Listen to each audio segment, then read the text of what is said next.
કેમ છો મિત્રો? હું છું ડૉક્ટર તરુણ બેંકર અને આપણે વાત કરી રહ્યા છીએ ગુજરાતી સિનેમાની.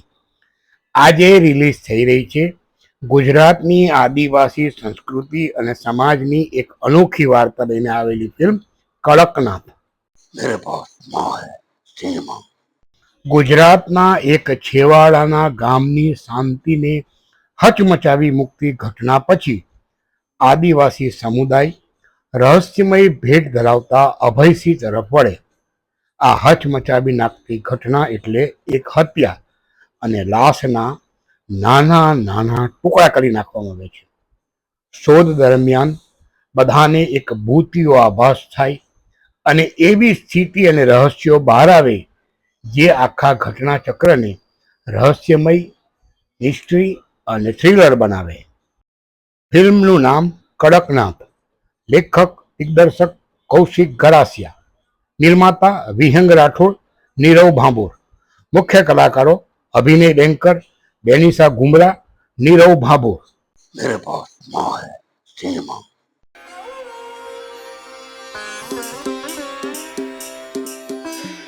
ગત સપ્તાહે રિલીઝ થયેલી ગુજરાતી ફિલ્મ જિંદગી વન્સ મોર ખૂબ સારું બોક્સ ઓફિસ કલેક્શન મેળવીને પહેલા સપ્તાહના અંતે અંદાજિત 3 કરોડના આંકડે પહોંચી છે.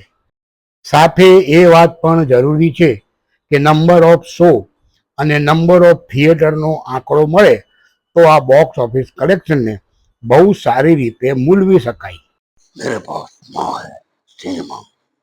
સિનેમા અંગે મારા મનની વાત કરું તો હાલમાં જ દિગ્ગજ કલાકાર મનોજ બાજપાઈએ જણાવ્યું કે મોટા નિર્માતાઓ કે મોટી પ્રોડક્શન કંપનીઓ તેમની ફિલ્મ રિલીઝ કરતી વખતે નાની ફિલ્મો જે ઓછા થિયેટરોમાં ચાલતી હોય છે તેમને પણ ઉતારી લેવા માટે થિયેટર માલિકોને મજબૂર કરે છે.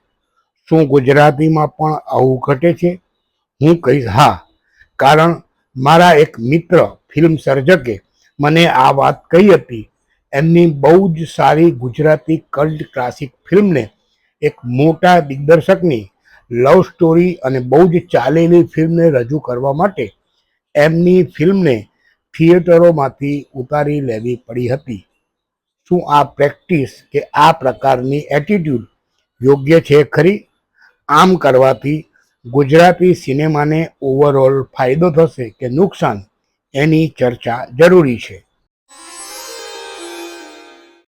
ગુજરાતી સિનેમાની વાતનો આજનો એપિસોડ પૂરો કરતા પહેલા ફરી એકવાર કહીશ, મારી પાસે માં છે સિનેમા.